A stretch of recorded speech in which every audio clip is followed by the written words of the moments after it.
Now, my previous video, you saw me pass right over the Flaming Gorge Dam, and surely you didn't think I was going to go without making a video about that, right?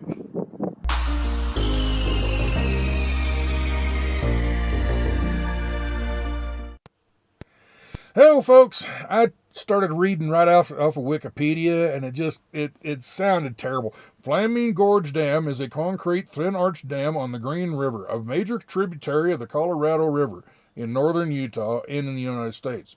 The Flaming Gorge Dam forms the Flaming Gorge Reservoir, which, I didn't want to do that to you. So, I just sit here and talk about the things I know about it, what I learned about it. I might not get everything perfect, but anyway, Flaming Gorge Dam was built. They started building it in 1958, and they finished it in 1964. And the dam itself, just the specs, it's 502 feet tall and 1,280 feet wide. It's all concrete. It's built very, very similar to Hoover Dam down in Lake Mead. And it's not as big, but it's very similar. It looks big. it's not much smaller, I don't think. But anyway, it holds back what looks to me like a ton of water. I mean, just tons of water. But I was talking to the girl in the visitor center, and she was telling me a lot of the different facts and everything. So I started picking her brain a little bit, and she seemed to know she knows her stuff about it.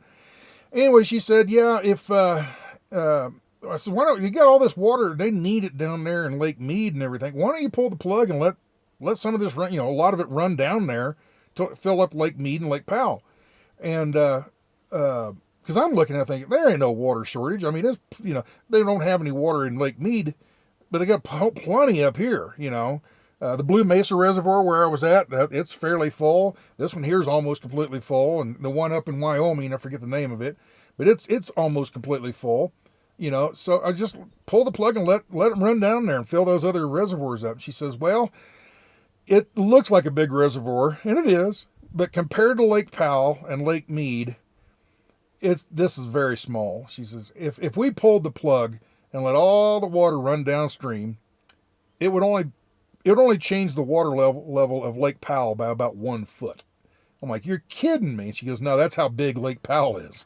And then Lake Mead after that, She says, man, it looks like a big reservoir, which it is, but in the overall scheme of things, it's better to hold the water up here, because between here in Flaming Gorge, from here all the way down to Lake Powell, there's a lot of places that rely on that water for irrigation and just for water for the towns and stuff that are around. So if we let it all flow down, then next year we don't get a big snowfall or something, then we don't have enough for the people up here, for the ranchers and the farmers and whatnot, for irrigation and for just drinking water in these towns. And I'm like, oh, okay. Well, she says, you can always let it run downhill, but you can't put it back uphill. I'm like, yeah, well, yeah, obviously. So anyway, I got to looking at, inside the visitor center, they got all kinds of old pictures of how they built it and everything. And there's, something I never could figure out, watching all kinds of documentaries about Hoover Dam. I can never understand when they divert the water, when they first start building, they need the riverbed dry. So they build a coffer dam and they divert the water through diversion tunnels. Okay, so they dig these tunnels and everything to go around underneath the mountain, or the sidewall, I guess. And they dig around in there and let the water flow that way while they build the dam. And then once the dam's completely full, I thought, how do they fill that hole up? Because they pour concrete, the water would fill up and start pushing soft concrete, and it would have a hard time plugging it. They just put a metal gate. I was really surprised at that. They just put a metal gate down there in front of the diversion dam. And I'm thinking, one of these days that thing's going to finally give way and rust out or something. It's all going to go fluid. But I'm sure they thought about it. But you got to think, that thing's been down there for over 50 years, almost 60 years now, holding the water back. And you just kind of wonder what kind of shape it is. But, yeah, anyway. So this is a hydroelectric dam. It makes they didn't build it as a hydroelectric dam. They originally built it when they started to build it. Was main reason was for water storage, to store water for the Colorado Basin, the Colorado River Basin. The whole network. And as they were starting, planning it and everything, they thought, we ought to, might as well put hydroelectric. They at first I think they thought there's nobody lives out here, so why do we need hydroelectric? And then I think they decided to go ahead and change their mind, and they designed it as a hydroelectric dam also. So anyway, I don't know the exact numbers. Let me look here, see if I can find it. Hydroelectric construction power plant. It consists of three 50,000 kilowatt generators. Okay, so the turbines are Francis designed turbines of 50,000 horsepower. The total name is total capacity is 151,000 kilowatts. And but anyway, another thing about being a hydroelectric dam, they let the water out. Well, this river was flowing before they put this dam in here. This river was flowing. They had a lot of fish, going upstream and downstream. Now they don't have any salmon, and that's why they didn't put any fish ladders in or anything like that. So there's no salmon around here. But they have a lot of trout, brown trout, and some kind of minnow that like a 50-pound. It's in the minnow category. I thought that was funny. 50-pound minnow. But anyway, the kind of the breeds of fish they have up here don't really need to migrate like salmon do. To, go upriver. So they didn't put a fish ladder in apparently. But where the water's up in Wyoming flowing along in the summertime, the water gets to a certain temperature and it flows down here. Well, when it goes into this reservoir, deep down in the reservoir, the water's ice cold, really, really cold because it's deep, right? And if they let that cold water come out and run the turbines and everything and then run downriver, it would mean the water coming downriver would be very cold and the fish species wouldn't be able to live. So what they designed is the penstocks in the center here. They actually sample water. They take a little bit of water from right at the surface. They take some from deeper down. They take some from just 20 feet down or whatever. And they mix it, so to say. So when it comes out of the turbines down at the bottom, it's a certain temperature, which is agreeable with the kind of fish that are downstream.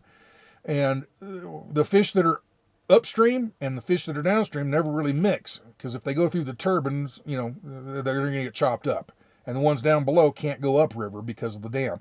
So I just thought that was kind of neat how they sample the water and bring different temperatures and mix them together to regulate the temperature of the water coming down out at the bottom. All right, I'm on the back side of the dam over here on this observation post, and you can see way down at the bottom where the water comes out, and right above it's a generator house, and up here is the spillway gates. If they need to really gets overflowing, they can open those gates and let the water flush out. And up in this top corner up here, this is where the visitor center and all that kind of stuff is. Off to the left of that, you can see the transformer yard. I don't know what you would call that, but it's where all the electricity gets gathered up and then the lines head out to wherever they're going to supply electricity to people.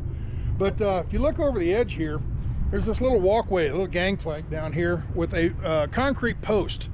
And I was looking at that trying to figure out what that was. Well, I got to reading this information board and everything, and what that is, it's a place they can put a laser measuring device on there and shoot it at different points on the dam to see if the dam is moving in any way. If it's when the water gets really, really high and there's a lot of stress on it, see if it's flexing at all.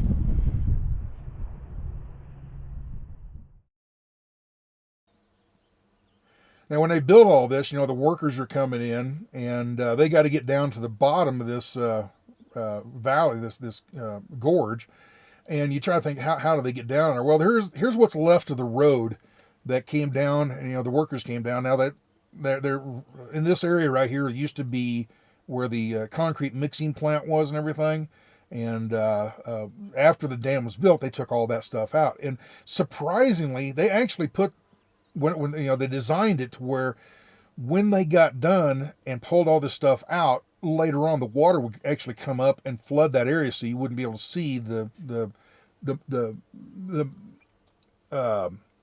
scarring on the sidewalls of the. All you have is this little road here, and it's a road going to nowhere right now. It just goes out here and kind of stops. Now, when they had all these workers here, there's no towns really close to here. There's a smaller town up here. I can't remember the name of it, but it's up north. But it would have been hard to get from there to this gorge because they didn't have the kind of highways around there at the time. Back in those days, it's probably all gravel roads and a little narrow. So they thought that, the workers, they had quite a few workers working on here. And let me see if I can find a number when they were building. 3,000. They had more than 3,000 people working on the dam. And instead of having them drive a long way back to some town, they just built a town out here called Dutch John. That's the name of the town. It's a government, it's a brand new town. I mean, it's only 60 years old, they built this town called Dutch John, and the workers all worked there. And then after the dam was built, it was private, or it was still owned by the Bureau of Reclamation, and forest rangers and dam workers, people that actually worked on the dam and stuff like, not building it but just maintaining it.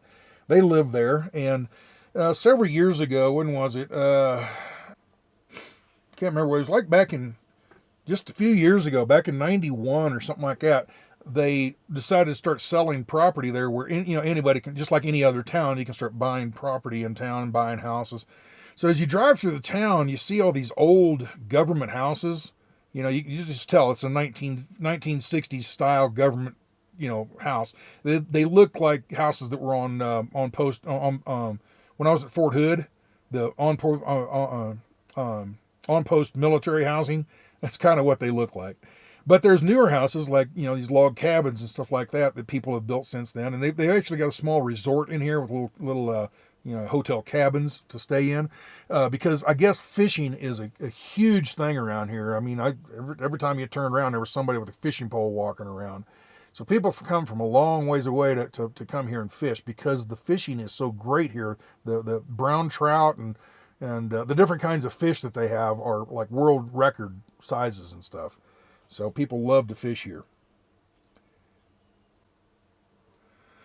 So I guess if you really want to know a whole lot more about it, there's all kinds of sites. There's Wikipedia, of course, but then there's all kinds of other websites you can go to and learn all the technical specs and everything like that if you want to geek out on it and everything. I just thought it was a really neat little bridge. Dam. I didn't know about it.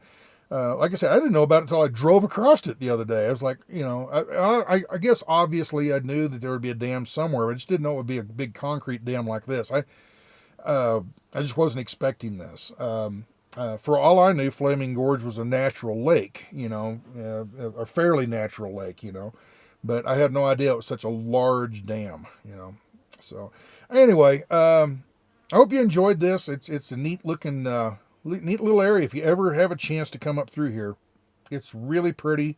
It's not very crowded, and it's very enjoyable to come here.